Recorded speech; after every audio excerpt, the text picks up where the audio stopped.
Blog Talk Radio.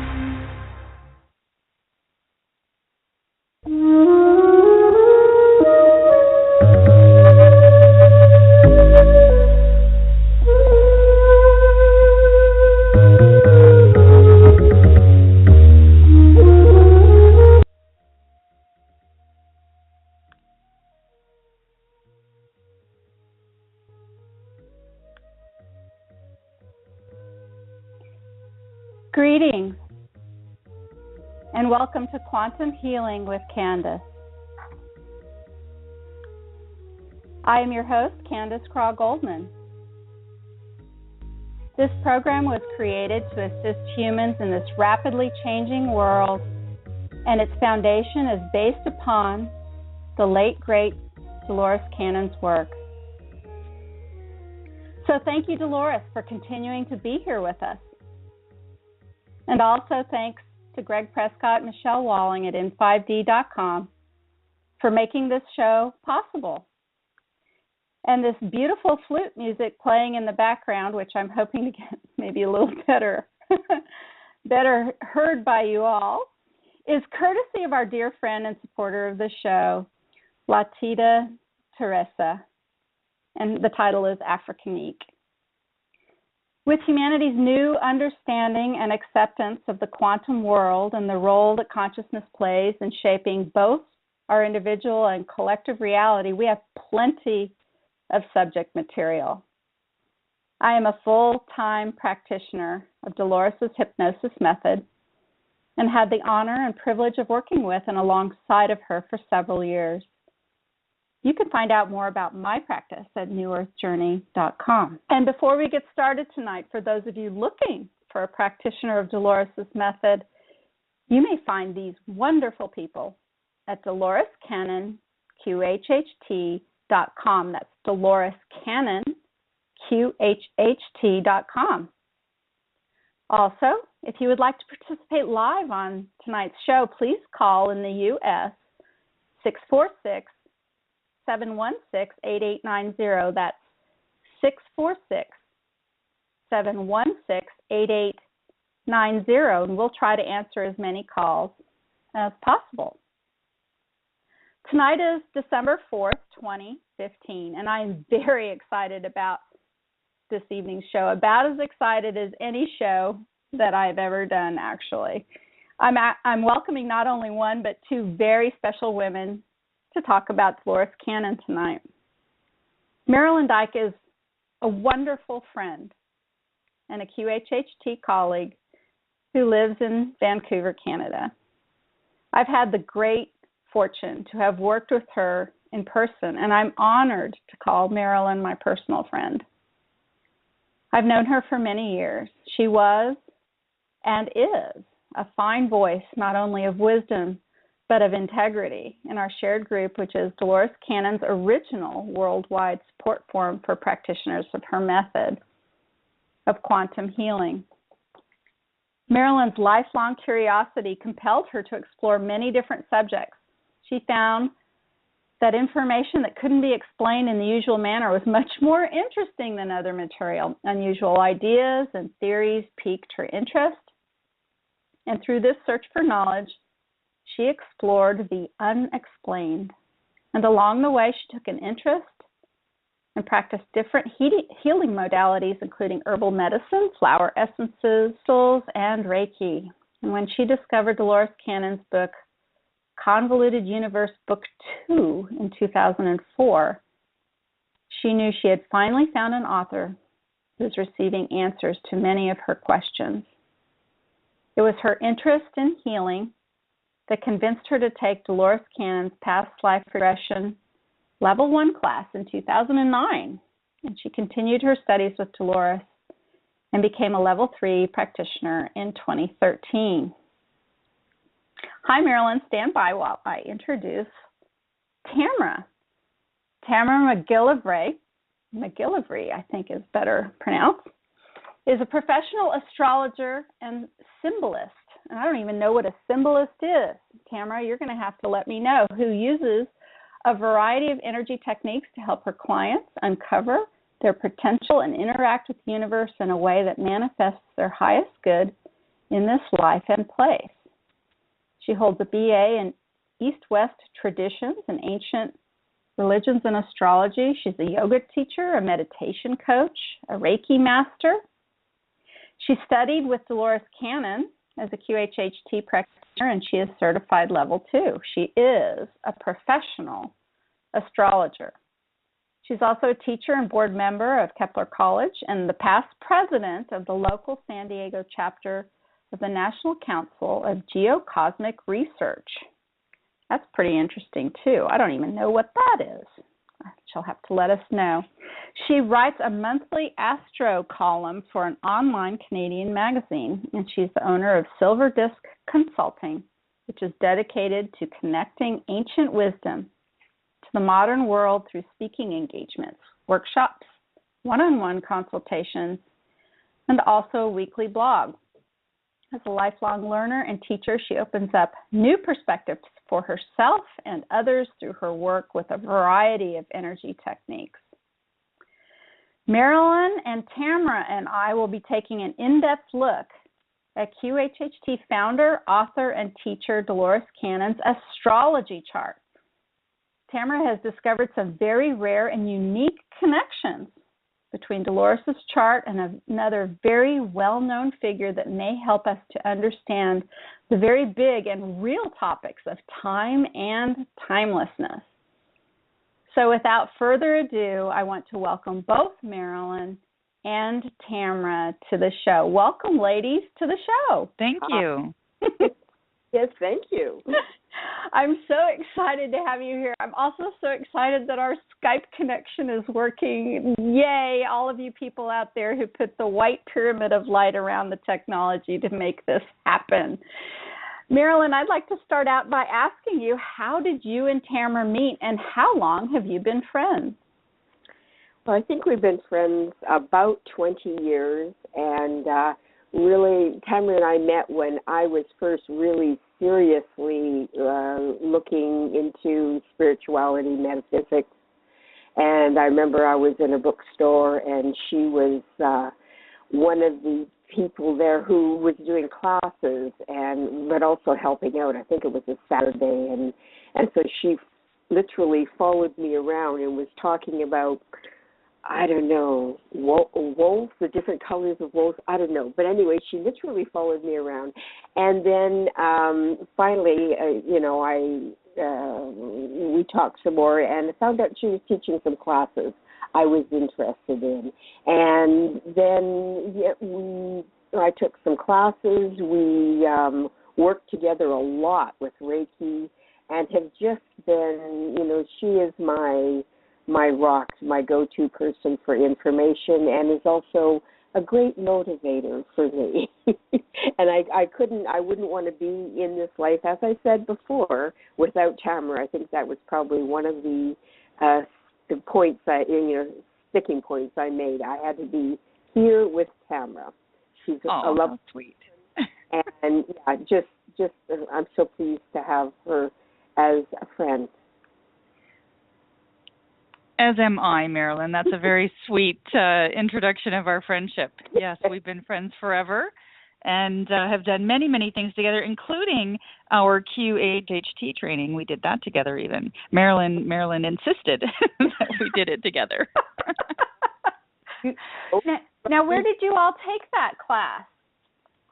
I was in Fayetteville. Yes, it was. So you both traveled in. We did, yeah. Yeah. I went down for a visit to San Diego, and then, I think we met in Dallas, and then we traveled over to Fayetteville, didn't we? Yeah. That's correct. To your place, yeah, and we practiced. Yeah. Now, ladies, I have to ask you this. Was that in the summer? Was that a summertime class? Yeah, I think so. Yep. April. Oh. Okay. I see. I was there for the summertime classes, but I don't think it was April. But okay. Well, anyway, I'm so happy to have you both here. I think you were, Candace. Really? I don't remember you, but I remember Dolores at the end of the class said, now listen, we don't hang you up to dry. Remember she used to say, yeah. And she says, we've got this, this person has set up this whole forum and where you can ask questions. Yeah, that was the old Yahoo forum. It sure and was. You were there at the back of the class. You might not have been there for the whole class. I think. No, she didn't let me stay for the whole class that quickly. I had to prove I had to have a year or two to prove myself. But thank you for that lovely memory. And Tamira and Marilyn and I are part of this amazing worldwide community of other practitioners, and we've been sharing, hundreds, if not thousands, of stories and concepts and ideas now for 7 years. Yeah, it's good. Yeah, it would be 7 years. Yeah, it's been quite a while. Well, let's just jump right into all of this, shall we? The first thing I'd like to ask is, all I know, Marilyn, is you said, how about we do a show like this? So how did the idea come to you?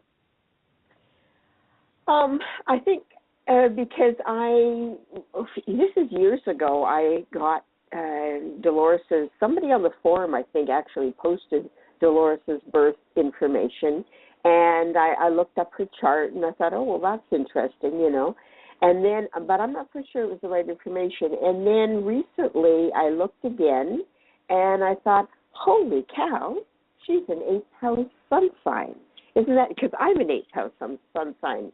And then I started, I was talking a little bit to Tamira on that, and then you asked me if I'd like to be on, and I don't know, I was looking for ideas that would be interesting, and then maybe it was Dolores, but for whatever reason I thought, wow, wouldn't it be fun to have Tamira on talking about Dolores's chart, and then that's when we got your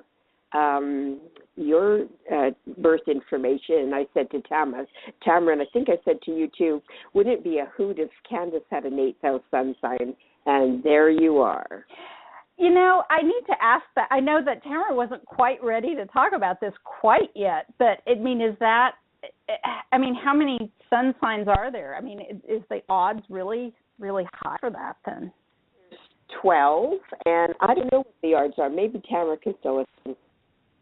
Okay, so we have to kind of step back just a little tiny bit to be able to talk about the houses, because that's kind of where you get into more advanced.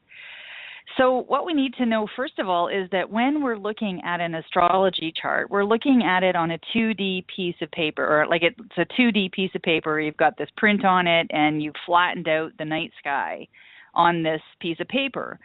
And astrology is a symbolic language. So when you were talking about me being able to read and interpret symbols and symbology, that's really what we're doing. It's like whether you're looking at the mandala of the chart or whether you're looking at dream, interpretation, it's all a symbolic interpretation. So the chart itself is like taking a snapshot of the sky at the moment of the person's birth and putting it out on this piece of paper so that we can symbolically glean information about ourselves, really for further growth. We want to look at this. It's nice to have all this information, but what do you do with it? Well, there's skilled and unskilled behavior. So as you are symbolically interpreting the information, getting deeper into aspects of your psyche, you can then look at skilled and unskilled behavior and hopefully bring that into your day-to-day existence and work with that. So looking at the moment of your birth, the sign on the horizon is called your rising sign, your ascendant sign.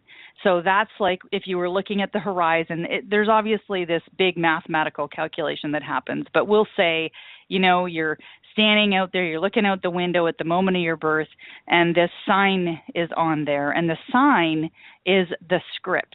It's planets are utilizing as their script, how they're functioning. So, you have an actor, and this actor's given this script, and they have to try to act out their part with this script. And the script tells us all kinds of things about behaviors that are going to come up with each of the planets. So then we divide it into all of these houses. We now have this starting point where we can do 12 houses, and the 12 houses represent different areas of our life. And what you guys are talking about is the 8th house, and that is the house of mysteries. It's the house of it's actually the house of death as well, and some say rebirth. So it's exactly what you're doing in QHHT. You're going sort of between the veil, looking at punching a hole in time and going back into lives and gleaning information from those lives, looking at death and interpreting that and symbolically gaining information that helps you live a better life. So that having prominent planets, not just the sun sign, but also the moon sign. Dolores actually had both of her sun and the moon sign of the day of her birth. This day that she had they were both in Aries. So they were both utilizing the Aries script, which we'll talk about in a minute. But they were both in the 8th house of mysteries. And I don't know if I'm getting off topic here right away, but I have a question about her moon, because it's 0 degrees. It's right on the house. So she could have very easily been a Pisces moon. And I'm just, knowing her a little bit that I know her, and Candace would probably be able to add a lot more. I wonder how she would have been different as a Pisces moon. Well, it would have been very different, actually, and I did because we don't have her time on a birth certificate. Her time is from memory, and it's actually on the Astro Data Bank on astro.com, where I confirmed time, because you had found this birth time on one of the forums, and I wanted to make sure that we did have the right birth time, and it is the one that's listed there that Dolores has given somebody from memory. So it's like her mother remembered the time, or an aunt remembered the time, and this is the time that we've gone with. And so I did move her time back and forth to see if that moon would switch, but that whole day it is an Aries moon, so we know that no matter what, even if we move the chart to 2:30 or 1:30 or different times, that we're still getting this really strong, powerful Aries moon. And I think that Dolores had to have the sun and the moon both in Aries to be able to do the work that she did. I think if it was a Pisces moon, maybe she wouldn't have been as focused. Definitely, yeah. The Aries moon and the Aries sun really tells us that she was a pioneer in her field. That's it's a cardinal fire sign, Aries, and it's very much about being the groundbreaker, being the one leading the pack. And that's exactly what she did. So I think that's why she had to have both the sun and the moon in Aries. Yeah. Okay. Well, it's good to know that she's that solid in her sign. Good. Yep, for sure. And 0, actually, that's a really good point too, is that, she has a 0 degree Aries moon. So, and this is like the very beginning of all the signs. Aries is the first sign in the zodiac. It's the sign of spring. It's the first one starting the pack. It's like the warrior that rushes to the battlefield and starts cutting heads off and, doing their duty to forge ahead and win the battle without thinking. They just jump in both feet and, what happens, happens. And at 0 degrees, it's like, I don't know if you know the tarot cards, but you could utilize the Fool card. as a 0-degree Aries moon. It's like, when they just step off that cliff, just knowing they're going to be okay, just knowing that there's going to be something there to catch them. They have to have that fearlessness of just jumping into the thick of it and knowing they'll be okay. And that's what she did. Well, if there is any way of describing Dolores Cannon, it is fearless. You bet. Fearless, yeah. I second, third that. Yeah. Sure. Yeah, so that's the first thing that jumps out, and the thing about you have a 8th house, packed 8th house, and Candace has planets in the 8th house, and we've looked at other charts that have planets in the 8th house. It doesn't mean that you have to have a whole bunch of planets in the 8th house to do QHHT for sure, but what it does mean is that there is some sort of thread, some sort of connection between the work that you're doing and this 8th house. Which, it makes sense. It is the house of mysteries. It's the house of death. So, it does make sense. But to really be able to give that signature, I'd have to look at, a couple of 100 charts to know for sure if the majority of QHHT practitioners actually have 8th house, heavy 8th house planets. Well, to me, it made sense because of the curiosity. Yes. The will to dig deep, and that I see myself, and definitely Dolores. The master questioner. She just has more curiosity than anybody else I ever know. And that's really, Aries has that sense of curiosity. That's what drives them forward. That's what takes them to the head of the pack to forge ahead, is that they have this intense curiosity and they have the fire, the passion to follow the quest. Yeah. And the fearlessness, like you said, and Aries people are so much fun to be around, aren't they? Yeah, absolutely. Something new to do. There is never a moment when they can't find something fun to do. So, very. Absolutely. And I know that Candace had a question about the connection to the female goddess that Dolores also had.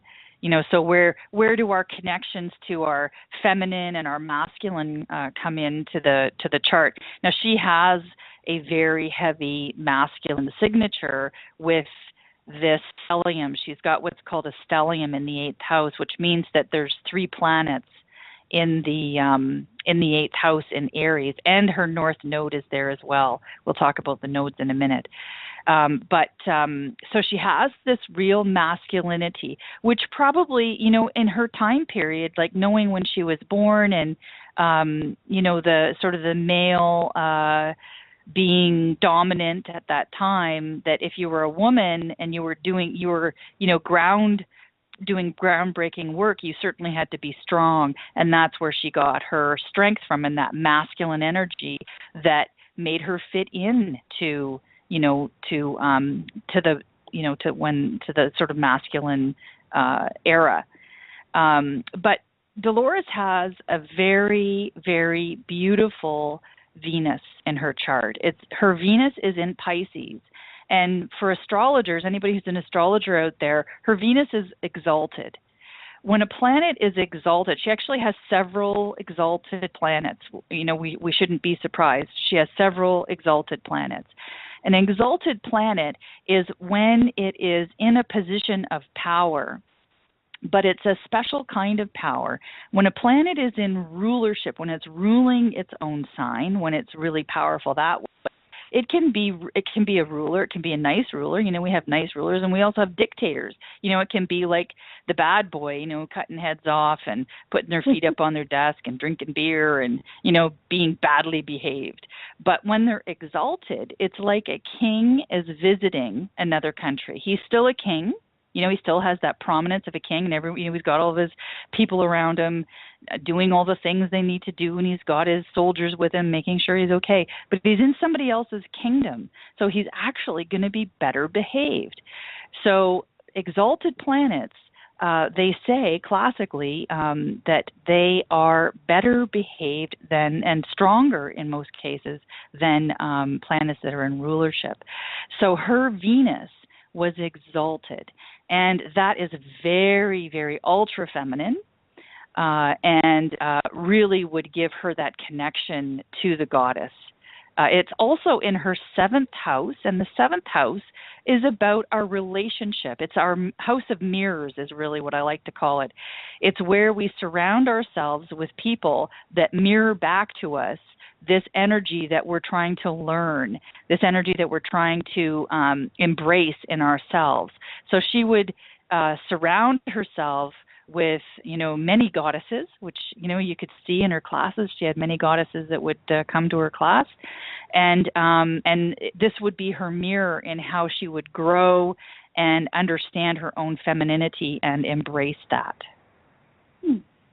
So I just thought that was really interesting when you had asked about her masculine, feminine energy and how that might show up. That is interesting, because her presentation was, she was an imposing woman. She was not very delicate at all. She would walk into a room and just take command. She wasn't small either.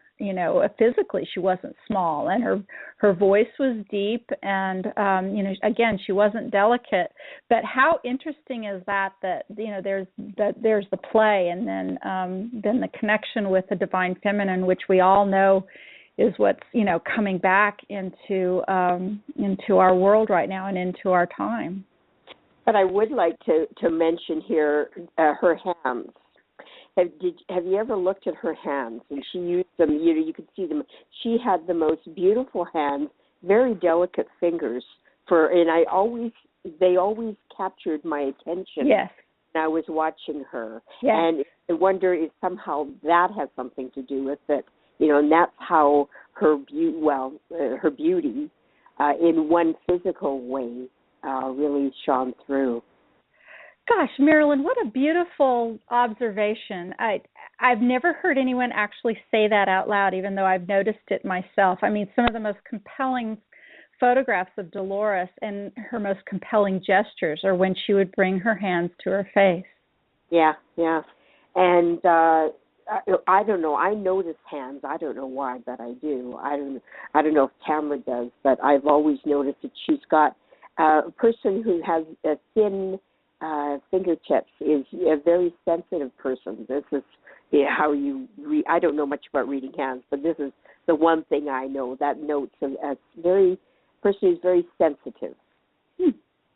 So even though she always said she wasn't psychic or anything like that, I believe that maybe she was receiving more information than what she's telling us. You bet. Yes, and actually talking about her Venus could bring us to her Mercury. The one thing that I always noticed about Dolores was, when she was doing the regression work, that beautiful, soft, melodic voice that she used.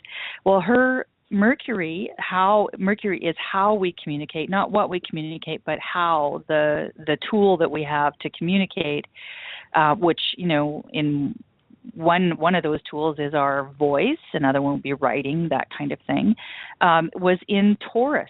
And Taurus is ruled by this beautiful exalted Venus that she has. So that, to me, I kind of made that connection to her voice with this beautiful Venus.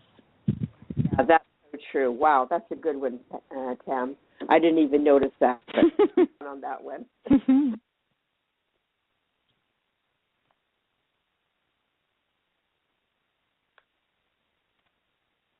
Okay. I'm here, Tam. Did we lose Tam?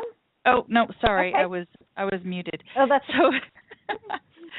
so the chart helps us unfold information about ourselves to allow us to kind of dig a little deeper, like why do we tick this way? How do we tick this way? We can't use it as an excuse, because skilled, unskilled behavior, there is no excuse for unskilled behavior. It happens. We all have unskilled behavior from time to time, but once you recognize like what the skill could be, then you can tap into that a little more frequently.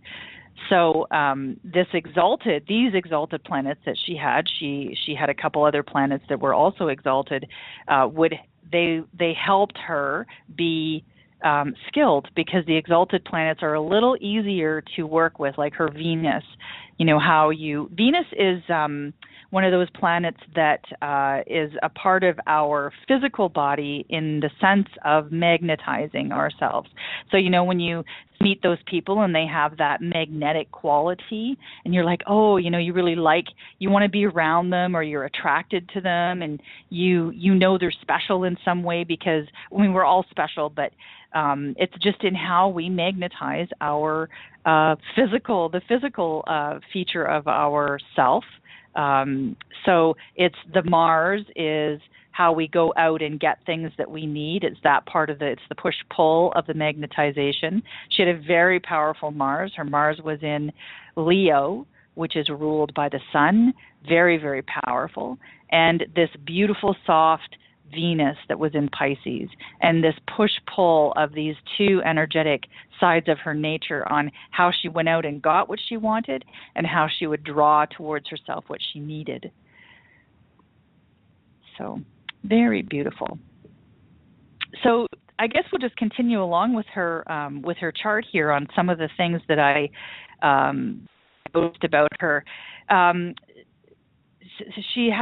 I've talked about her having this exalted planet. Her sun in Aries was also exalted, so it also had this sort of special quality that she would be able to tap into. Obviously, we're not born skilled. These are skills that we have to grow with and learn how to utilize. But her sun, the spirit, was very, very powerful in her chart as well as her exalted Jupiter.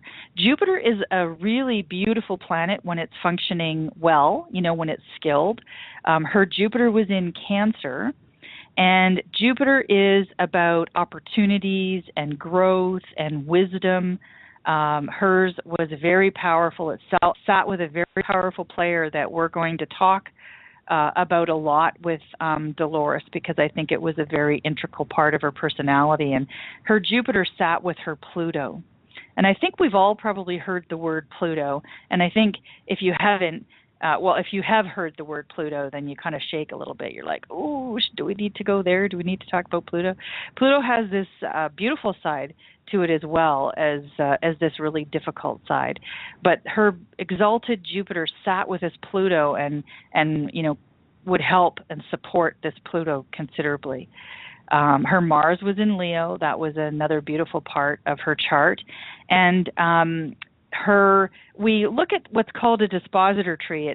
It takes all of the parts of the psyche and it looks at how they support each other and whether they support each other. Sometimes the psyche is well supported. Sometimes it struggles a little bit with with these weird loops that it's got to go through, and it has to kind of ask every aspect of the person's psyche before it moves forward and does things. And sometimes it has these dictators running it that are just running the show and creating havoc. In her particular case, she had this beautiful mutual reception. And a mutual reception is when two planets are in each other's sign and they support each other. And her whole chart was supported by her Mars, her ability to go out and get what she needed and do what she needed to do, action things she needed to action, and this sun. And remember that the sun is, now we'll get a little bit into the QHHT stuff as to how her chart fits so well in the work that she did.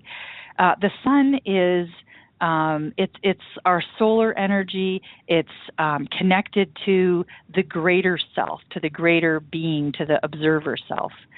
So this part of herself, of Dolores, why she was so good at what she did and did so well, with what she did in the business and the teaching that she did, was because, I believe, of this Mars Sun connection, of this mutual reception that they had, the support they had for each other. So when she would become, and the sun is also our consciousness, by the way. The moon is our subconscious, and the sun is our conscious. behavior. So this is part of what she did, bringing the conscious awareness into this moment in time, into a functioning part of the person that she was working with to be doing the healing. So I thought this was a really significant foundational energy that she carried in her chart that really explained the work that she did. And I think that was another reason, Marilyn, why her moon was also in Aries, because it, the subconscious, it's bringing the subconscious into the conscious, like having that moment of becoming conscious of what the subconscious is doing, and whether it is supporting us or whether it's holding us back from things that we're trying to accomplish in this life. Okay, well, I agree with you, and I look at that and I think, subconscious, conscious mind, and the subconscious are in balance when I look at it. They are. Yeah.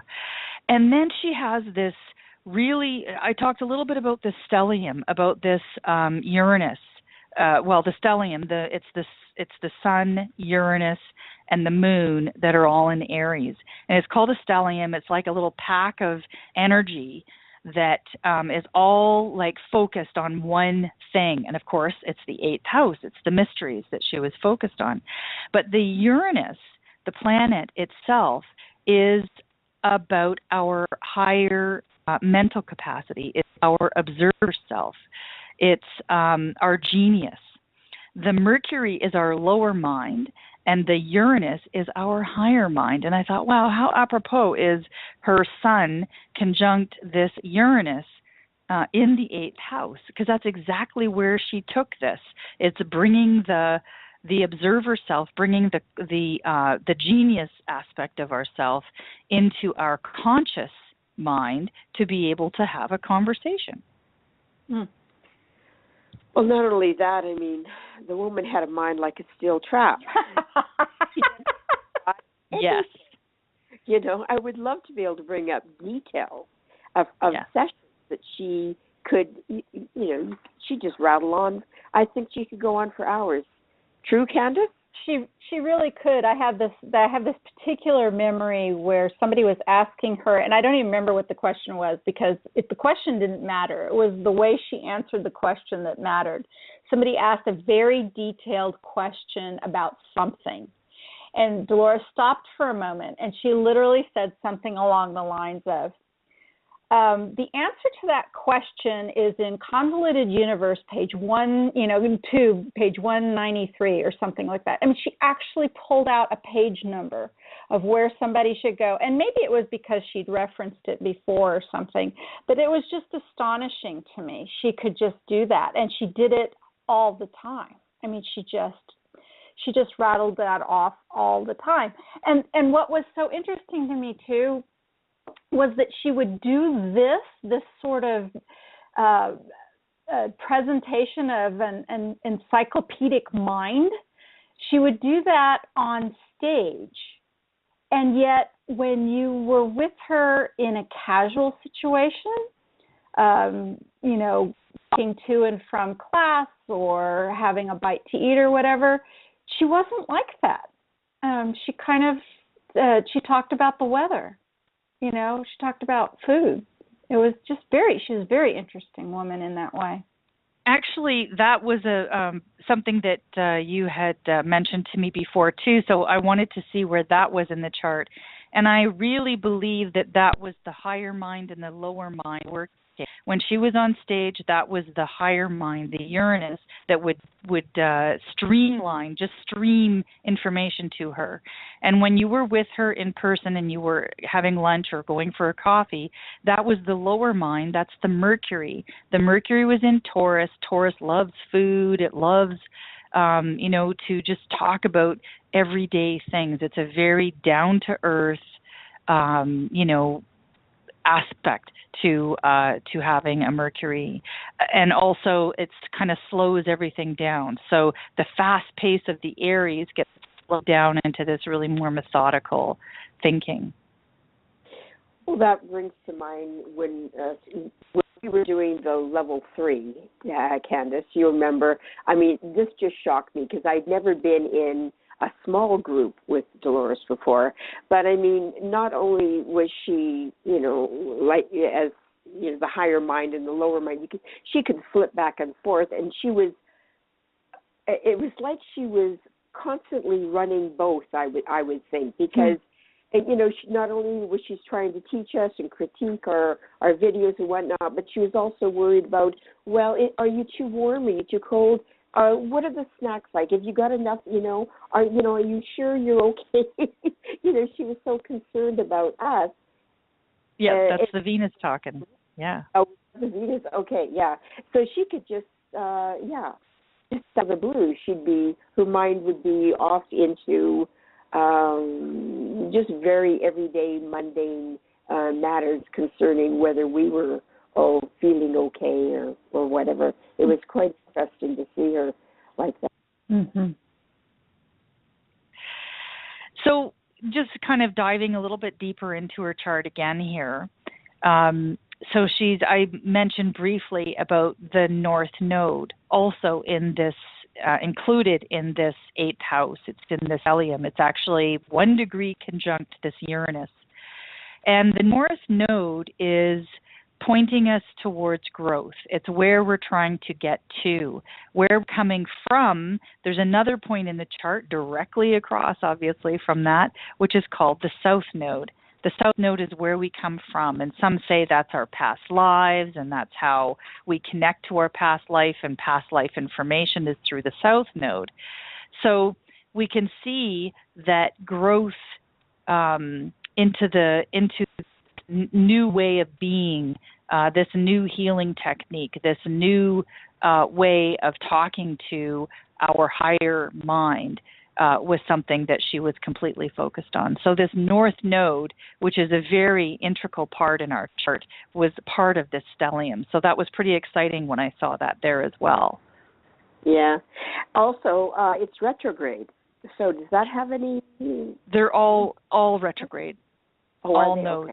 Yeah, the nodes move. The nodes actually move the opposite direction to the planets.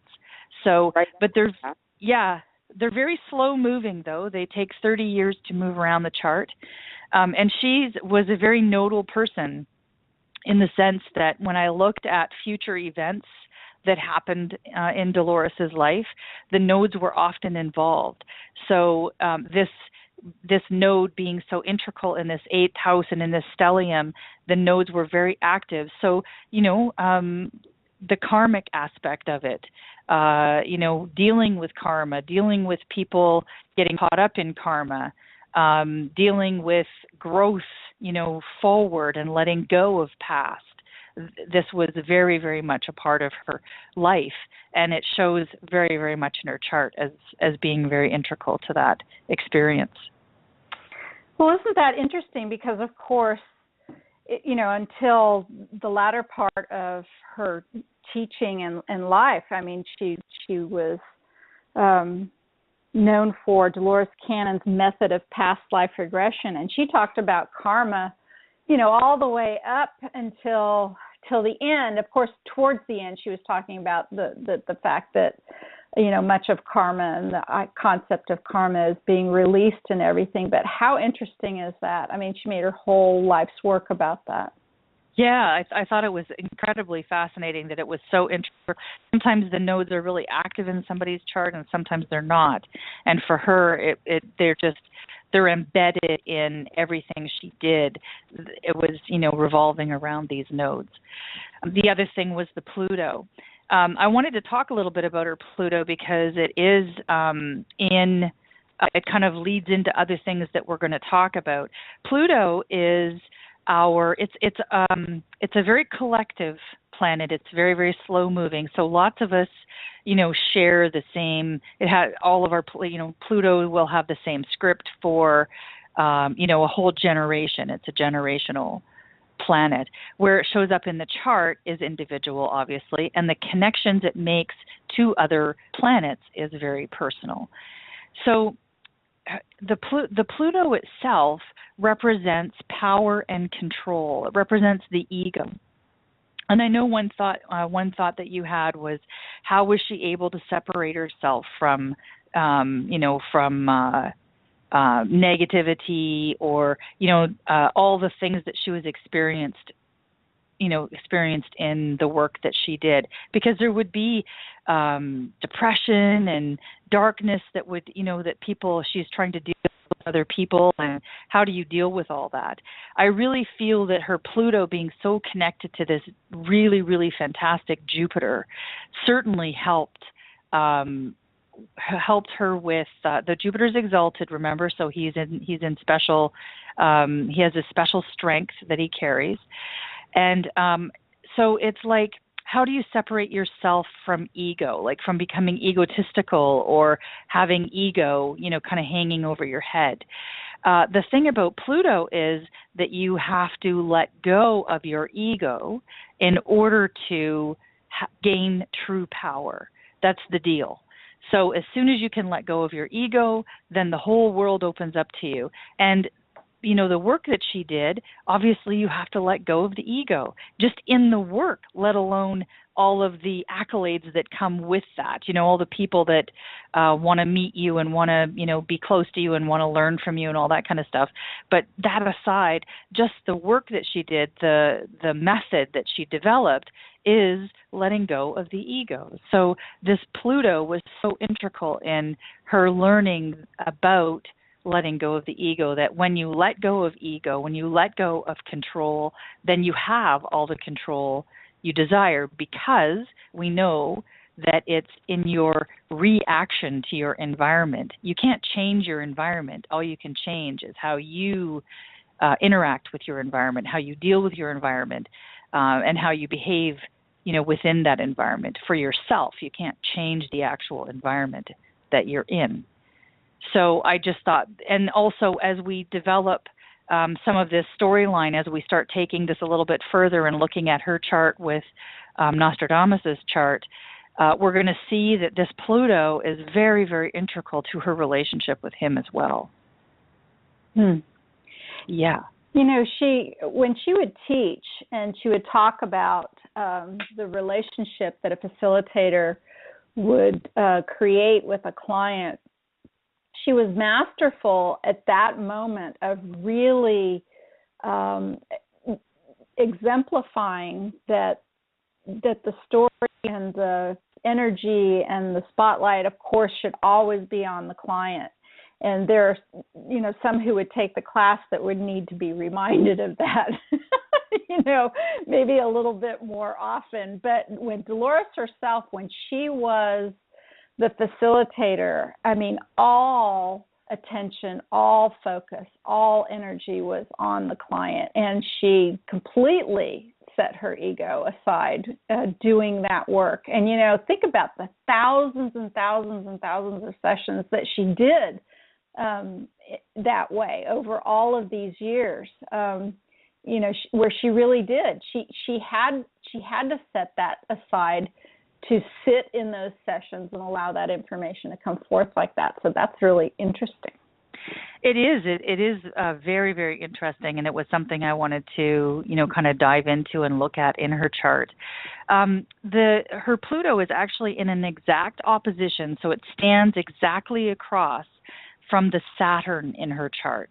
This is not an easy, I'm not talking easy peasy. This letting go of the ego, it wasn't like she snapped her fingers, oh, I've got an exalted planet and all of it. This is work that she had to do on herself in order to get to that state. And this Saturn is about boundaries and limitations, structure, and how she has this very structured way of doing the work that she did. And it's in that structure that she embraced, because her Saturn is actually very powerful. It's in a really powerful sign. It's in its rulership, which means that it could be a dictator, right? Or it could be a nice ruler, like a great king, or it could be a troublesome king. And across from this Pluto, holy mackerel, that could be a really, really tough thing to deal with. But she was able to take this energy signature, which is very stressful, to the skilled level, and utilize it, like you said, thousands and thousands of times, where she was able to take this to the next level.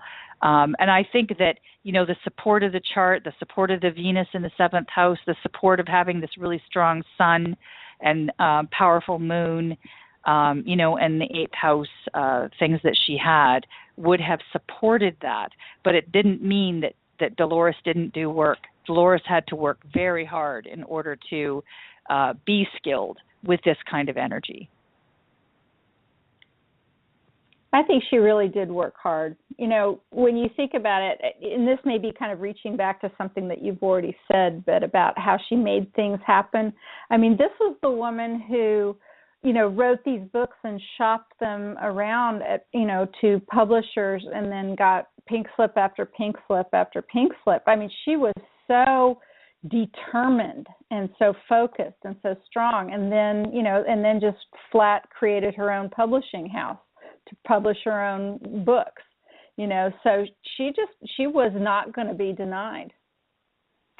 I think that describes her perfectly, because she worked, I got to say, 24/7 her entire life on this project. And what was the project? The project was really ultimately the shift in consciousness. I mean, every moment, even while watching TV, she'd be reading through transcripts and working constantly. And she had such energy, didn't she, Marilyn? I mean, last couple of years when we would be working with her, we'd have class after class and days after days of classes, and we would have dinner, and then the rest of us people who were, decades younger than her would go fall asleep in our beds, and she'd go up to her hotel room and start writing. I mean, it was just astonishing, and she did that all the way up till the end. Yeah, and I can see what Tamira's saying about with the Saturn too being in Capricorn. Oh, yeah. She would be like a bulldog. She would not let go. If there was something that needed to be done or said or whatever it was, she would go there, even if she didn't emotionally herself. She felt, sometimes she may have felt a little hesitant to do that, but she would do it nonetheless in order to further what I call the project, in the bigger picture. Yeah, absolutely. And you can, like I said, it's not that it's easy. This opposition is actually quite difficult, and it is tied into this really powerful sun that she had. And in astrology, we call it a T-square, and it doesn't sound pretty, does it? It's not like some real foo-foo name. It's like, planets that are struggling to work together in order to better a cause, in order to better the person, in order to get a job done. And that's exactly what what they do. So sometimes the harder things we see in our chart actually are the things that bring the biggest gift, because once we can master them, once we can become skilled in those energies, we can do great things, and we know that Dolores did. So we're grateful that she did all that work on herself. Yeah, when you look at it, maybe it wasn't easy, but boy, she had what she needed, didn't she? Yeah. And, that comes to, I know that you talk about detail, and we're like, where's the detail in her chart? Actually, her ascendant, what was on the horizon at the moment of her birth, was Virgo. And this Virgo it's like, think about sand. It's mutable earth. So, counting all those tiny grains of sand, keeping them all in order, keeping everything organized. That was the ascendant. That was what was on her horizon. And that's what you saw, was this really incredibly organized person that was able to pull everything together, that was able to provide the classes and teaching and do all those thousands and thousands of clients. And along with that was her Neptune. So, we this is a very collective planet. But what's so special about this Neptune is its position on the horizon. It sits on the horizon. And this is really what gave her, I'll say, the connection to the collective that was so, so powerful in her life. That's really where it comes from. The other thing about this Neptune is that it's relatively unaspected. It actually is only unaspected by what we call a quincunx, which is a very obscure connection to the chart, very, very little connection to the chart. Sometimes when we have these planets that have very little connection to, well, has no connection to the personal planets, like the personal aspect of the psyche that we function in the physical body with, it had no connection to that at all. And what we have to think about there is that it was untethered. So it really, her connection to the collective was untethered by her earthly body. And I think that, shows itself quite well in her life as well. Yeah, very, very interesting stuff. So we could move on to a little bit of her transit. I did want to talk a little tiny bit about some transit things. And when we look at a transit chart, it's really taking a point in time and it overlays the chart, and we look to see what's lit up. So it's always about the natal chart. Transits happen every day, things happen every day that light everybody's charts up, but it's what lights your chart up, what lights Dolores's chart up. What happens is these planets, it's like your environment, your external environment is lighting something up inside, and then that's having some sort of consequence, good or bad, or moving forward, that kind of thing. And she had some very significant ones. And again, I had talked about the nodal connections when she had big things happen in her life in 1968. What happened in 68? Oh, yes, she became involved in hypnosis in 1968. She actually had a nodal return. So these planets, once you're born, they continue, moving on their merry way. They go around the chart. Some whip around, the moon whips around every month. The sun whips around once a year, right? Your solar return is literally your birthday. And then you have planets like the nodes in Saturn that take 30 years to move around the chart, 30 years to return to their birth spot. And at the return of her nodes to their birth spot, to when, the moment of her birth, was when she became involved in this. How enlightening is that? How, the nodes are like, come on, we need to get moving in this direction. So they lit up her chart so that she would become engaged in this new thing that she was doing, this hypnosis. I thought that was absolutely fascinating. In 78, I have listed that in 79, she started exclusively working with past life therapy and regression work. In 78, the end of 1978, her Saturn, remember that planet of boundaries and limitations and structure, he's a good guy as well as, he can throw some curveballs, but really what he's there to do is help you structure your life in order to accomplish the things you want to accomplish. Well, that dude went over her Neptune, that collective point that I was telling you about, the one that's kind of untethered and a little bit difficult to rein in. All of a sudden, this Saturn, this planet of a structure, of creating boundaries around her, this collectiveness that was around her, this chaos, bringing it into a format that she could utilize and understand. Well, a year later, 6 months later, she starts working exclusively with past life therapy. One of the things that Saturn does when it hits that Neptune is it's like lighting a fire under someone's behind to say, get your butt in gear. Here's a goal. We need to make this goal. How are we going to accomplish it? It's a do or die almost in a person's life where they feel like they're really driven to accomplish something, and they become almost frenzied in order to accomplish it. So I'm sure that year between 78 and 79, when she really went into exclusive past life therapy, she was going through this transition of, I need to change the work I'm doing. It needs to be deeper, and I need to bring that collective. For her, it was exploring the collective, really, this Neptune energy. And then in 1986, we had another point. August of 86, the North Node transited her sun, and this was when she expanded her investigations into the UFO field. I thought it was absolutely fascinating because here's that Uranus again. Uranus can be like a lightning strike as well. It's like the genius in us, right, that comes to surface.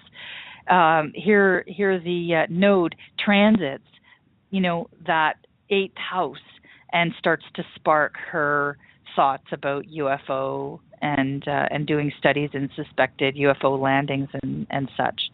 So you can really see how, the nodes were very, very active in her life and very significant, because as we move into the next topic, those nodes are going to show up again. So before I move into the next topic, which is about Dolores and Nostradamus, did you guys have any questions or thoughts about that? I would say, right on at 86, when she went into the UFO information, I don't think she went, jumped in with both feet right away. But you can see how, I don't know, but I can picture it being like almost overnight, going from, not too much interest to, boom, she was right into it. Mm-hmm. And I have a question here for you, Tamira, Sure. Before we go into the Nostradamus, is because I'm looking at the chart, the inner ring is her birth chart, and the outer is her death chart at the moment of her death. And I'm wondering, is it normal to have the house placement exactly the same as in the birth, or have we got something wrong? No. So what you're looking at is the double ring is everything is based on the natal chart in our life. So all of the transits that happen, including our death, is based on our natal chart. So that's why it looks like it lines up. What you're really looking for is the planetary connections. And we can see that there were some very, very significant. Look, the sun was exactly really 1 degree off her birth opposite. Okay, so in the death chart, it's 25 degrees. Oh yes, in opposition. Yeah, in direct opposition. Does that happen normally? Yes, so that happens to us every year. Every year our sun is in the opposite sign. So death? Well, no, it doesn't happen very often in the death, actually. The only thing I was going to say about that is that it's when we have the least amount of energy. So when we have our solar return, which is our birthday, the sun returns to its place of birth, and it kind of gives us like that little spark. It feeds us. It gives us energy. It gives us solar energy to last us another year. When it's in the opposite position of its birth position, it's kind of like we're waning, like we don't have very much energy. It's like the sun is the farthest away from us that it could be. So that's when she had her death chart, was when she passed away. The sun was in the farthest exact spot. You were right. It's at 25 degrees Libra. Her sun is 24 degrees Aries. It's in exact opposition, and the life force would have been fairly weak at that moment. So that can be a contributing factor, absolutely. Also, if you look at it, the nodes are in opposition as well. So the nodes are coming into an opposition of themselves, because they normally sit across from each other. Well, they always sit across from each other. And hers, of course, is conjunct that Uranus, so it's at 14 degrees Aries and 14 degrees Libra, her south node and her north node. And in her death chart, the nodes are coming up to that. They're 18 degrees or 4 degrees away from their actual birth spot, which is extremely unusual. You see Uranus is there as well. So she's just about to have a Uranus return, which only happens once in our lifetime. And for us, it can happen anywhere between the ages of, let's say, 79 to 84-ish, in that kind of ballpark. So, so that happens once in our lifetime. It takes that long for Uranus to get all the way back around to itself again. So you can see the lineup. Would you ever predict that this would be her, a death chart? No. You wouldn't predict that because it's normally the death will show up in somebody else's. It shows up in your kids' charts and your students' charts. It shows up in another way. But in your own chart, when you see this, it's just like the stars aligned and, this was a moment. This was a moment that she was able to pass through. And she decided to take it. Also, in the death chart, there's so many connections. It's unbelievable. But also in the death chart, there is the Neptune is in opposition. So the birth Neptune is at 3 degrees Virgo, and the transiting the night sky Neptune is at 5 degrees Pisces. It's in opposite. It's right across, from itself. Again. That Neptune is very integral to how she pulls in, how she connects to the collective itself. So it's in opposition. It's, it was just this moment that lined up for her in the night sky, and she was able to transition at that moment and decided she wanted to. Yeah, I think, and it was a choice because from what I have been told by Julia, it was, she had recovered. She was doing fine. And then obviously, this was in the plan and she decided to take it on some level other than conscious. Yeah, and the Uranus itself, the transiting Uranus, the night sky Uranus, I just said was, she was about to have a Uranus return. It's at 14 degrees Aries, 5 minutes. So we actually have like exact moments in time. And when we compare that to her north node, this nodal thing that I said, she's very connected to her node. She's very connected to, really that's the project itself. In my opinion, that was the project, was that north node, was this whole lifetime of getting everyone to the level she got them to. And it's at 14 degrees 4 minutes. It was 1 minute. That is like a millisecond in star time. I mean, it's like a blip, it's so close. It's unbelievable, really. That's why I was confirming what the birth time was or what the death time was, because the chart is just so bang on to a moment in time where she chose to leave, where she chose to transition. Yeah. Absolutely. It's very interesting. Okay. Yeah. So should we move to Nostradamus? Yes, please. I'm excited to find out about this part. Okay. So, let's start with a little bit of background, because maybe not everybody knows about Dolores and Nostradamus. Can you guys kind of fill us in with a little bit of detail? Sure. Why don't we both do that, Marilyn? So I'll start by saying Dolores wrote 3 large volumes about Nostradamus, and what she basically did was she had a client who, of course, had a past life regression, and this client ended up being in their past life a student of Nostradamus.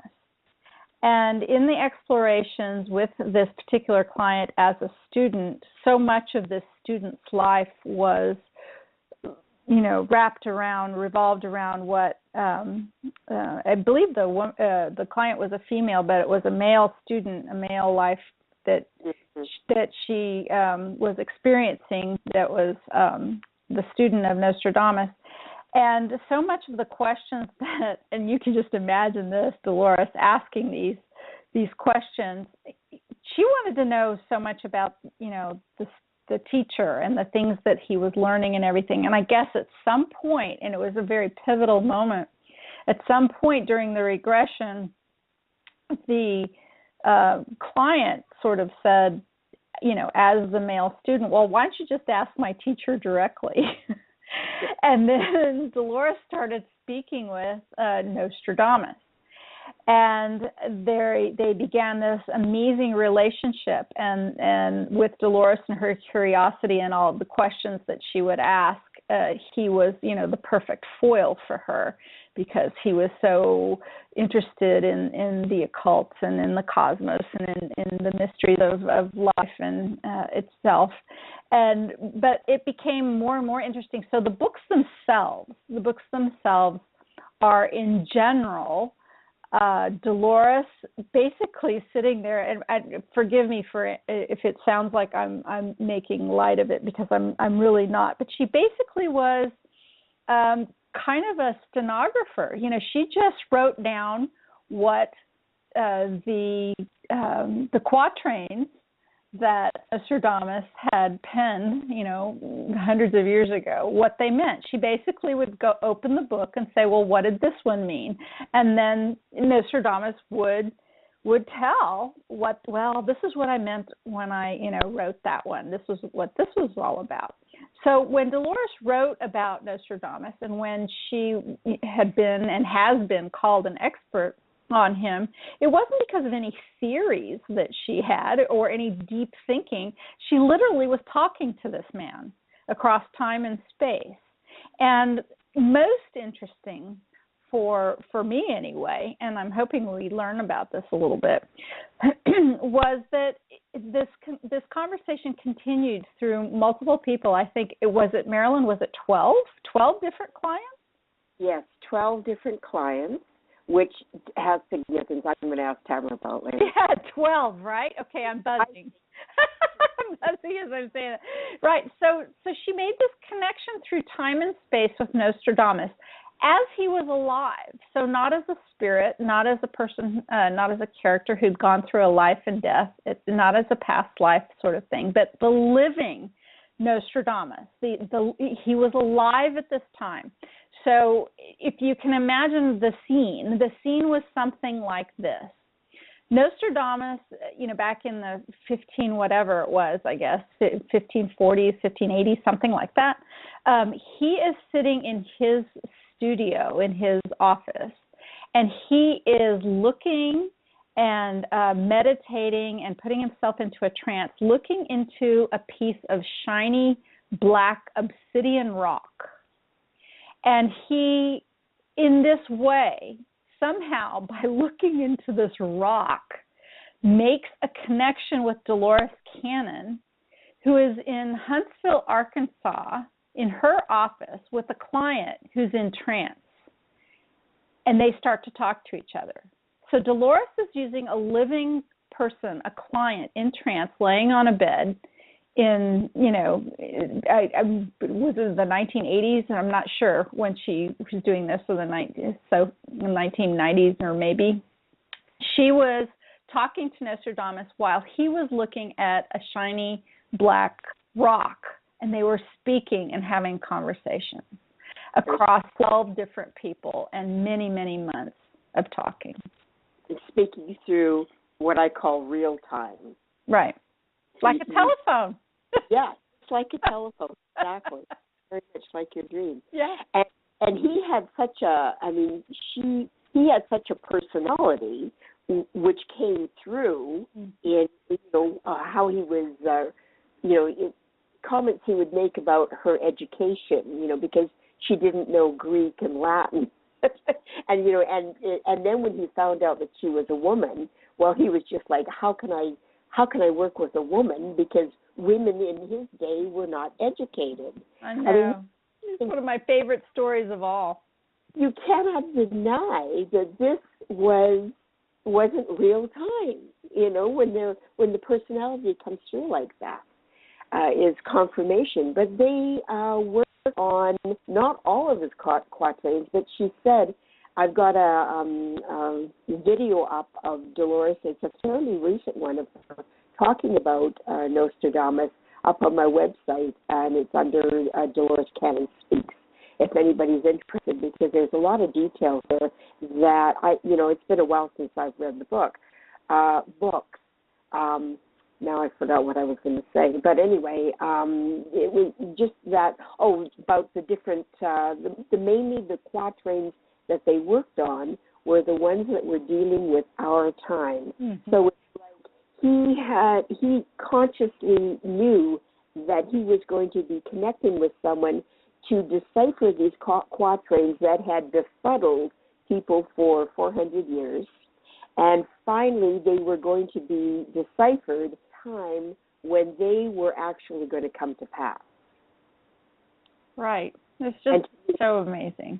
Yeah. It's just, it blows my mind.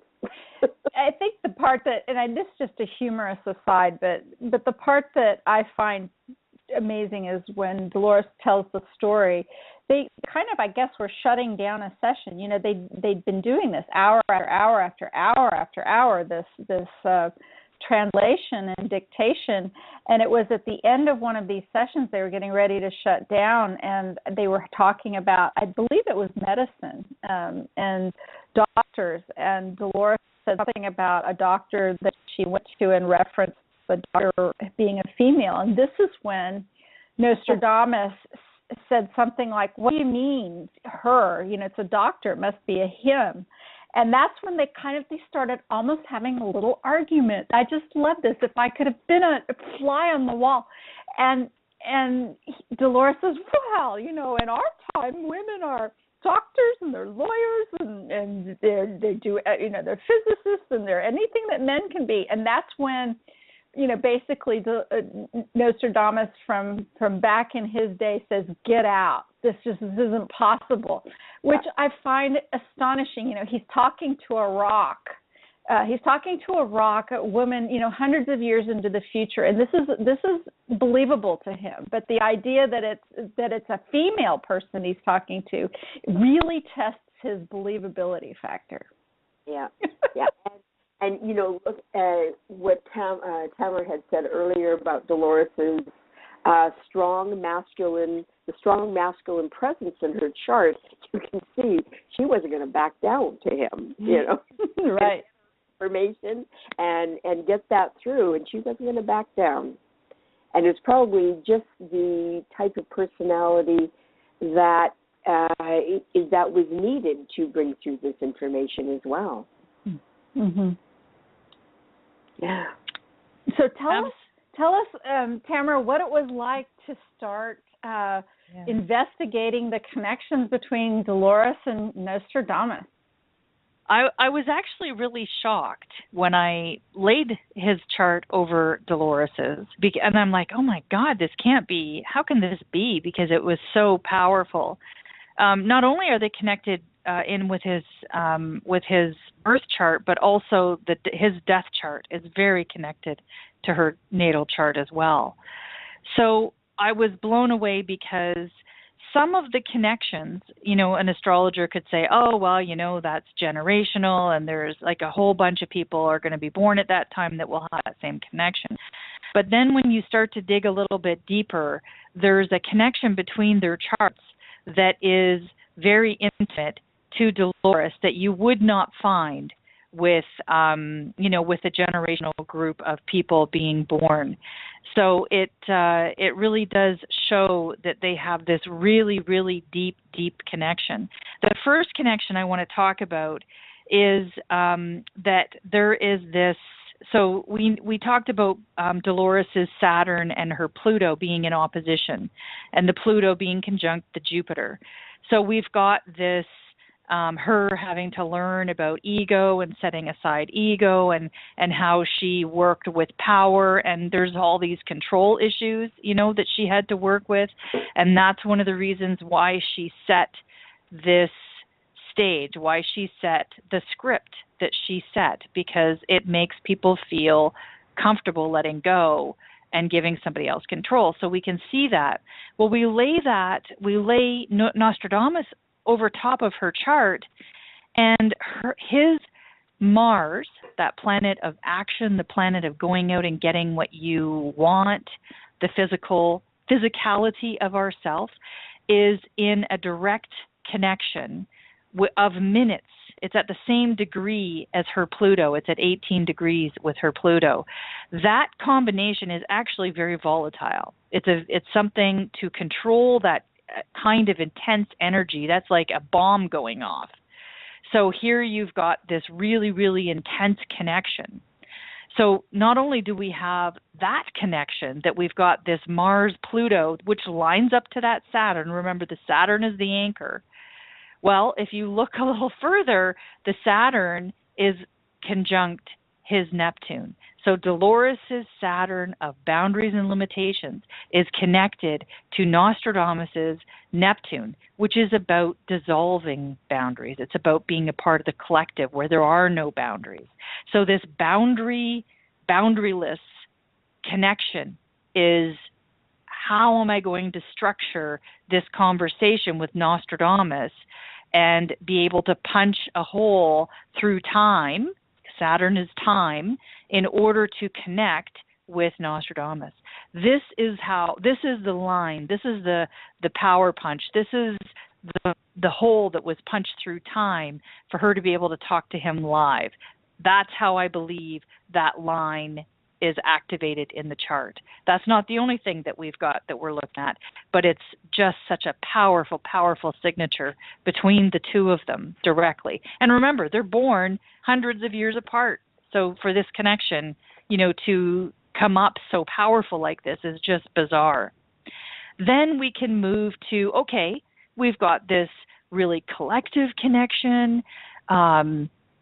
Now we can look at their Jupiters. Remember me saying that Jupiter is the planet of wisdom and growth and opportunity?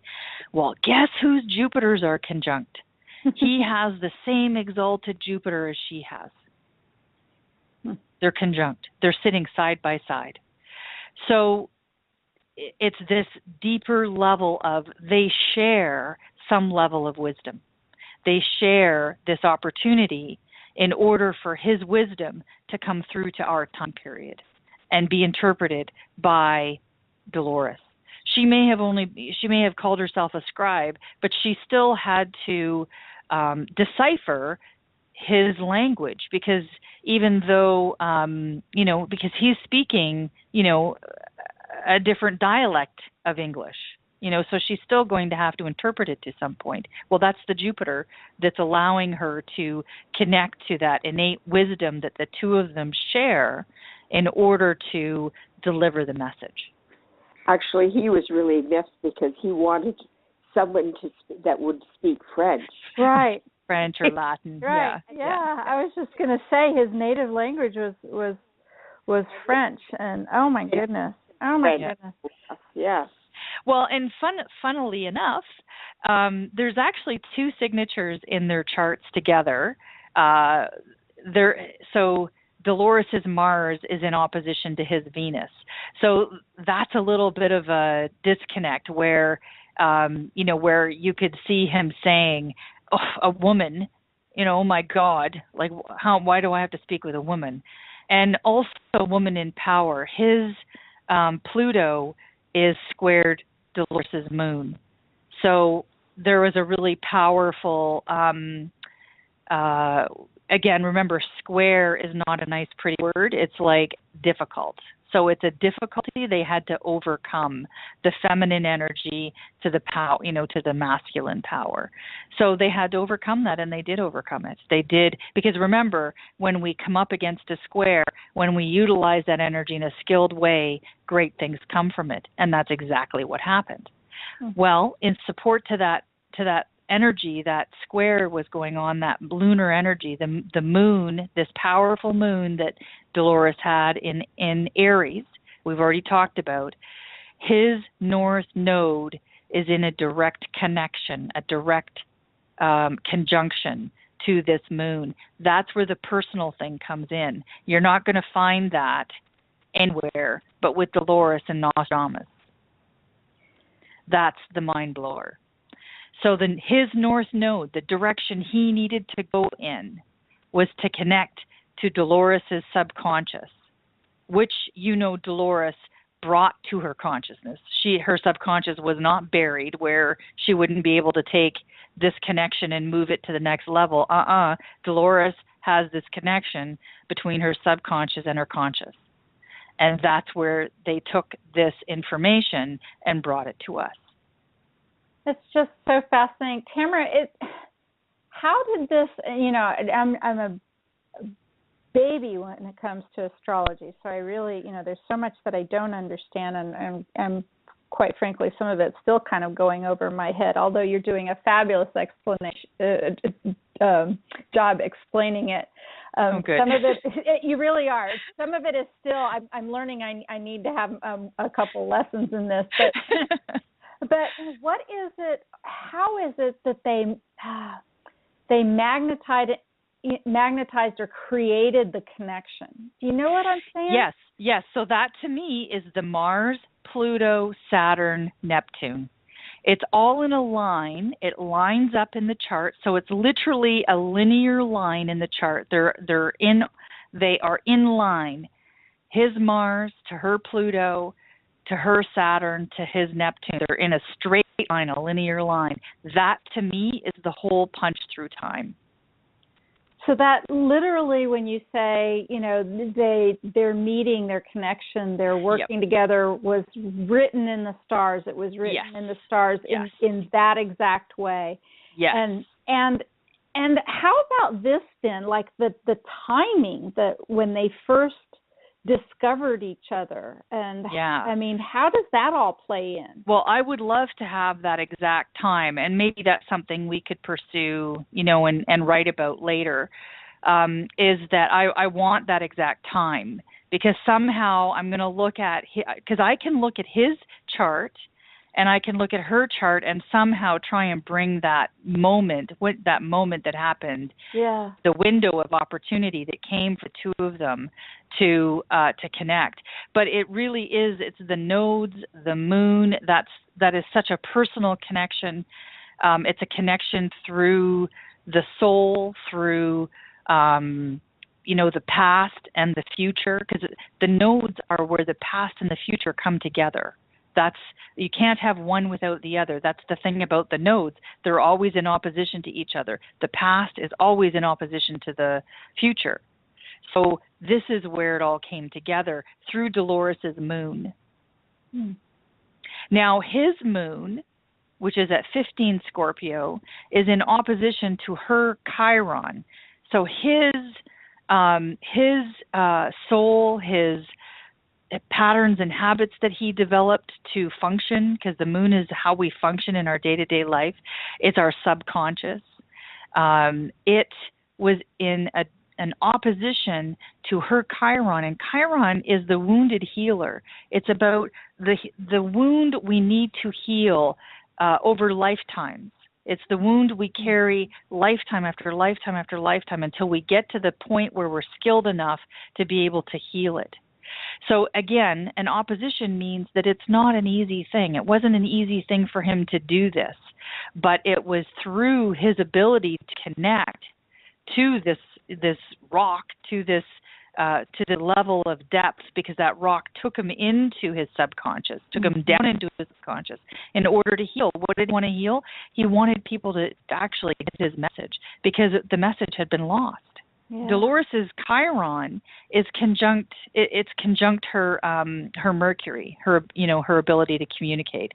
So her Chiron and Mercury are dead center to this moon. It slices right up in between the two of them.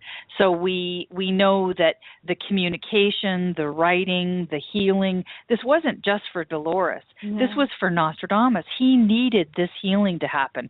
He was probably wrought with sadness that the world really did not get his message. And here he had opportunity to deliver the message again in modern times when the information was supposed to be actually coming, to fruition. So this was a healing for both of them. This connection was so, it's just so powerful. It's unbelievable, as is the death chart. Nostradamus' death with Dolores Cannon's chart. Again, another very, very powerful thing. Now, I've talked about symbology, and there's one more thing I want to talk about here before we go any further with this. So there was a group of, a book written with all of these symbols, and each symbol represents a degree in the astrology chart. So every single degree has a symbol associated with it. They were done by Elsie Wheeler and Mark Edmund Jones. Mark Edmund Jones was a really, really famous astrologer in 1925, in the early 1900s. He was a really, really famous, very technical, well-known, incredible astrologer. He really made astrology come back to life in North America. So he met this Elsie Wheeler, who was a extraordinary clairvoyant. And actually, Elsie was in a wheelchair. So she came from a wealthy family, and her family sent her out to study spirituality because she was an incredible psychic, to develop her psychic skills. And she got involved in this group that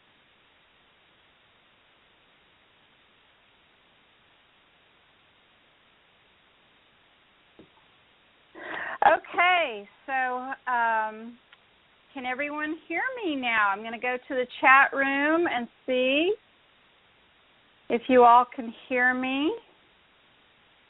Something about Skype just dropped us off. Can you all hear me?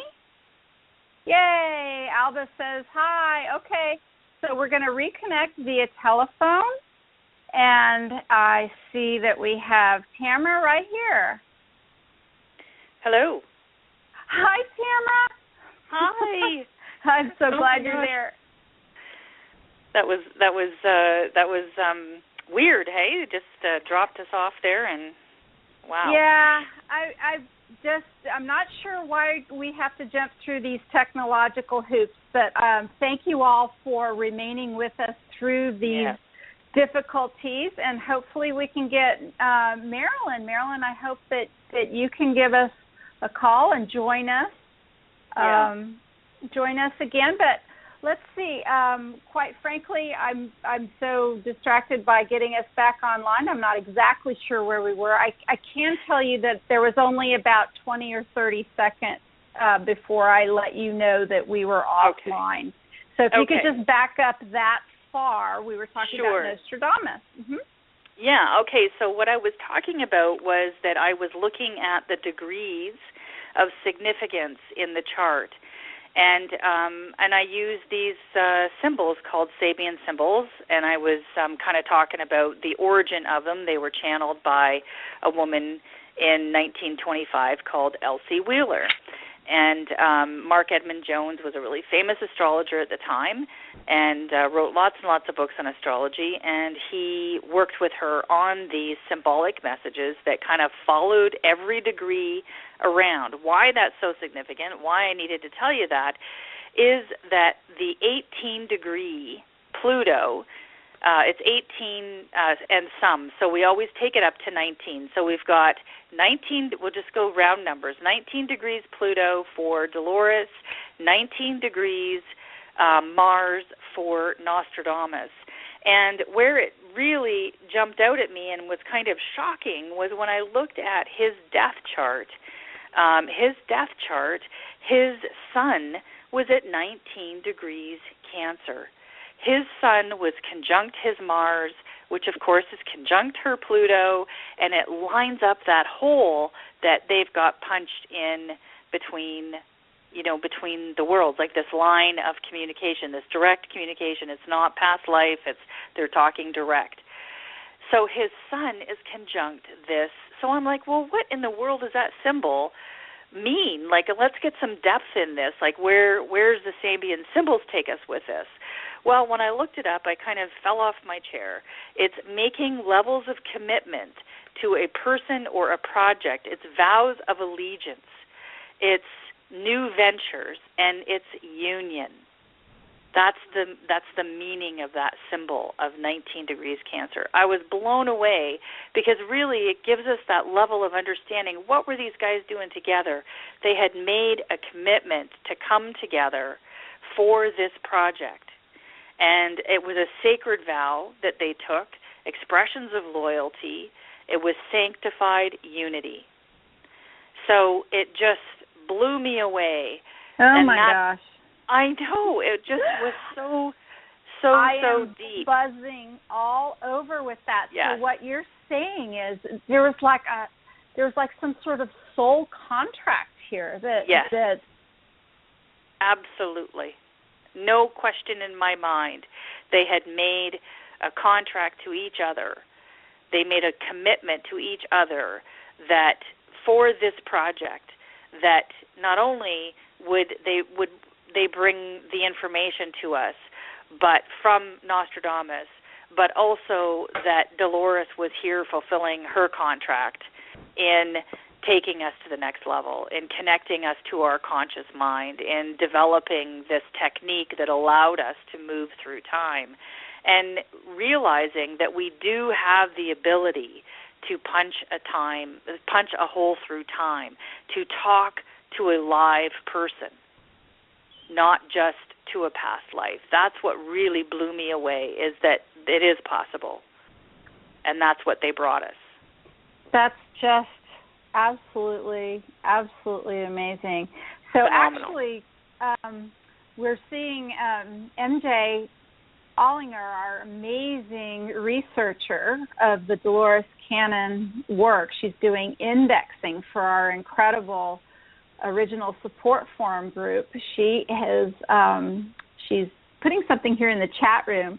It's called The End and the Beginning, and Dolores' comment in this chapter, Dolores describes how she was chosen to work with Nostradamus and what his purpose for translating his quatrains were, and a look into the human caring part.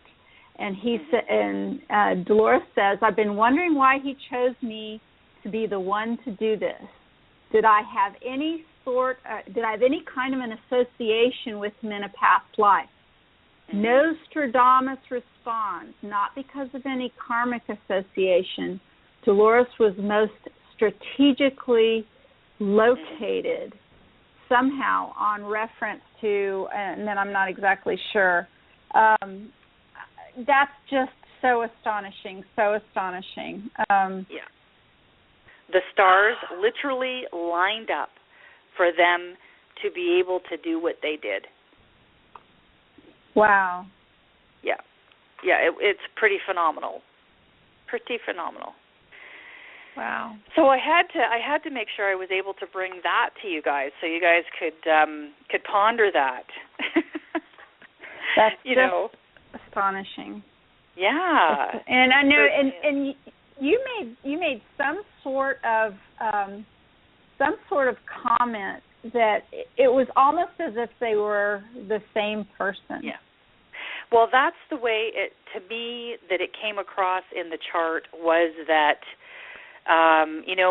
that she was him, that somehow they were connected on. It wasn't just two people connecting through time, that on some level she was talking to herself, that this connection was so much deeper, because it wasn't her in a past life. It was her talking to her actual self. It's like punching a hole in time. So the chart is so powerful in the signature. That's exactly where my mind went, is somehow, she is him, or they are one. And, this thought of sanctified unity, there's some level of unity that has taken place here between the two of them. That's just just astonishing. You know, I had this. I had in March when I was in Arkansas.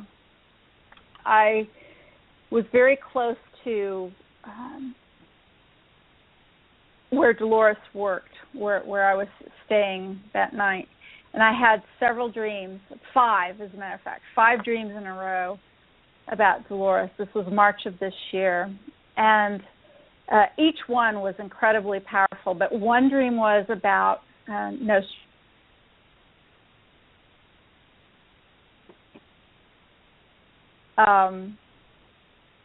and she literally took him by the hand, and they stood shoulder to shoulder, and they came up to me, and she said to me, "I want you to meet Nostradamus." And then she told me that, gosh, I don't have my notes in front of me. I wish I did. But it was something like the connection that they had was the most important part of the story, and that there was far more to this story that we needed to know about and that we could learn about. And I think your research here is part of that. It's the beginning steps of that. And I think, I mean, tell me if you agree. It seems to me that Dolores and Nostradamus from the other side of the veil are now possibly trying to tell us that we can do this too. Yes, we can do what they did. Yeah, I completely agree that again the stars have aligned, and we are being told that that this is something that we can take it to the next level. This is something we can do too. It's punching a hole in time in order to speak directly. Absolutely. How phenomenal will that be? It is. It's just. It's so exciting. And do you think, Tamira? I mean, you know, this is just conjecture and everything, but I mean, is there something about the time that Dolores chose as? And again, this is me knowing nothing about astrology. Is there something about the chosen time of her death that increases this message or this connection or this opening? Or do you know what I'm saying? Is there something about that helps more of the communication, or am I just sort of reading into it? No, I mean, I think that the death chart is a very significant chart, and absolutely, just like this deal with like the death chart between Nostradamus's death chart and Dolores's natal chart is also surprisingly, well connected. So yes, the moment, because of how powerful that moment was for Dolores, like we saw connection after connection in her chart, which doesn't always happen in a death chart. You don't always see the death chart really connected so significantly to the birth chart in a person. Normally it's our family and friends that we see, the connections with, but for her death charts just sings out that this was a moment chosen in time. So definitely taking a look at her death chart and really studying that death chart is going to give us some clues, I think, just like this Nostradamus thing. And maybe that's the next step, is that we need to take a look at what information we can glean from that and, work with that. Like, you have a beautiful connection with Dolores with your moon and her Jupiter. So remember me talking about that Jupiter, the planet of wisdom. It's one of the most beautiful contacts in a chart is a moon Jupiter connection. It's like having a best friend forever. Yeah, when you meet somebody and you're like, oh, that person's going to be my best friend. You just know on some level that they're so connected to you. So you guys have a beautiful connection together. So, we're all connected. There's all these ways that you can look at, how we're connected and the strengths that we have with each other, even when they pass. Sometimes those connections get even stronger. So, well, I'll only take a moment to say, first I want to say I believe we've got Marilyn again through a very creative connection. Hi, Marilyn. Hello, Marilyn. Can you hear me? Okay. Yes, we absolutely can. Tamara, you've given me the greatest gift in just the last few seconds. I was so blessed to be able to spend quite a bit of significant time with Dolores in real life in Arkansas. But since her passing, I've had a more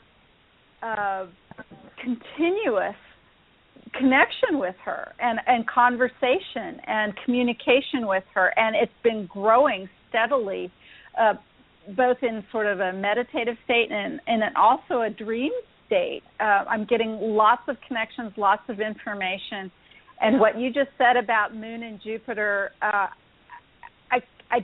can't even tell you. And I know that I asked you some questions about, there's been some, what I believe in my heart and in my soul, I believe that there's been other communications that she has sent through to me, but not just to me, to many other people, to other practitioners, and even to clients and fans. She has been able to communicate with other people through the presence of birds, and in particular red cardinals and lately eagles. And I think it's another form of communication, and I have no idea if astrology, talks about anything such as that. But I truly believe that what she always called herself a reporter, and she was very down home and earthy about that when she would say, "I'm just a reporter. I'm a reporter of lost history." But I've come to think of her as the consummate communicator. And some of the things that you've said tonight just illustrate that and explain that so beautifully. And I wonder about these other ways of communicating too, through the dream time, through animals, and through other things. Yes, absolutely. It's all connected. It's all the language, the symbolic language and interpretation of it it's an art. And as you know, I mean, that's what we're doing with QHHT as well, is, looking at that symbolic language. But that language goes through many, many forms, not just, the form of the hard astrology itself, but like you said, the dream, especially dream symbology is a very, very important aspect of how we can gather more and more information and have access to more and more information. Tamara, I'm just going to finish MJ's thought in the chat room, and then we'll let Marilyn weigh in since she's taken a little break. Where'd you go, Marilyn? Anyway. I'm here. So MJ was saying that what she was saying that was written was that Dolores was most strategically located in reference to various pathways of time and various dimensions of time and how they interact. Plus, they were involved through her work in contact with souls with the type of mentality to handle the information and communicate. So, and she says there's so many beautiful correlations between, Tam, your information, your beautiful detailed information about Dolores' chart and what Dolores wrote in her book. So I know that there's many of us out there who are really appreciating this discovery, and it seems like maybe we've just scratched the surface. Marilyn, what do you have to say? Yeah. Well, I could go on because I'm really interested in the numerology of it. Not that I'm a numerologist, but the 18 showing up so many times, which breaks down to number 9. 9 is the number of completion. But also I wonder if that is the key that's put in the lock through time that has made this connection. I don't know. What do you think, Tam? Well, actually, I'm just looking at Dolores' death chart itself, like by itself, so I can see it as the wheel. And Jupiter is at 18 degrees, which is that same number, and the nodes are at 18 degrees. So it is very interesting that that number does show up so often in different, even in different forms, like 18 degrees Aries, 18 degrees Libra. So it's got all these scripts that it's carrying, but yet it's delivering the same message. Absolutely, completion. Yeah, and it seems to show up in, not just in very important places, I guess. Yeah. And to show up over and over again. So, and like I say, not that I'm a numerologist, but I'm wondering if in the audience and amongst the practitioners, I'm sure there are people who are in fact, I know there are, who study numerology that may be able to shed some light on this. It'd be fabulous to hear from them. Yeah. And actually, so in her death chart, she has in the 12th house, which is another house that's very connected to QHHT. So if you guys are, budding astrologers out there and you're looking at your chart, not only would you look at the 8th house, we talked about the mysteries in the 8th house. The 12th house is actually like a direct connection to that which is greater than ourselves. Some might call it God or higher self, or, there's many names we can call that, but it is that level of connection to the collective in the 12th house. Her sun, in her death chart, her death sun, Venus, Mercury, and the North Node all sit in that 12th house of, connection to the collective, to that which is greater. Very, very significant in the death chart. I was pretty amazed to see that as well. But, I'm amazed, but then I'm not. You expect it, right? You're like, that makes complete and absolute sense. So it's all there in black and white and red and green and blue, because I have mine in all colors. And you wonder, if she isn't sitting back there, because I know, she's listening. Barbara Becker said she's had a communication and said she's listening to all this, and I wonder if she's just sitting back and having a chuckle, wondering how long it was going to take us to see all this. And this kind of connects with your eagle too, Candace, because I'm thinking, the eagle sees the bigger picture, okay? We're looking at a birth chart and death chart, snapshots of the sky. How much bigger a picture can you get than that? Yes. Right, and the birds in the sky. And, I've got this story, too. This will end up being in my book, but years and years before I ever even met Dolores, I have this amazing story about, and it's a very long and beautiful story, but I ended up somehow miraculously raising two beautiful, from just being hatched, mind you, cardinals, and they ended up being male cardinals.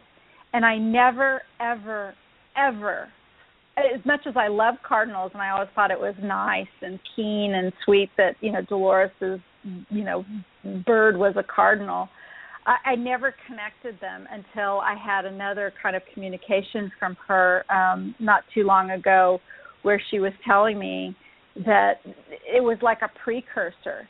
And Tamara, when you were talking about the moon and the Jupiter and the best friends thing, those two birds were like flying around my head.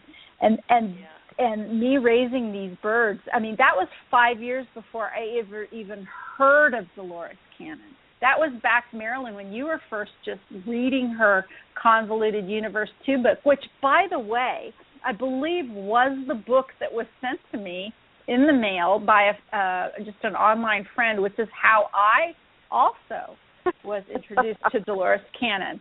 Convoluted Universe 2. Mm-hmm. And I want to tell you. For you then. Oh, sorry. Candace? Are you there, Candace? I am. Okay. I have a question for you. When did you learn, or did you read Convoluted 1? I read it after Convoluted 2 because it was two that showed up in my mailbox from the friend that led me to even be introduced to Dolores. Well, I always thought it was strange that I read Convoluted 2 first, and then I read all her other books, but I didn't read Convoluted 1 until just this past summer, and I was blown away with the information in Convoluted 1, because I'm thinking, well, after 5, how much more are we going to get? And I was just blown away by that book. So I love that. I love that. And Tamira, I'm sorry, we were talking over you. What did you want to say? That's okay. I wanted to tell you how significant the cardinal is. Dolores Cannon, we look for foundational energy, and we do it by looking at the elements in her chart, and we go through it, and we come up with a final element that the person is most connected to. And Dolores is cardinal fire. So it's kind of funny that the cardinal and fire is red. So it's the cardinal, yeah. So anyways, I thought I would share that with you, that is her bird, absolutely. She is cardinal fire.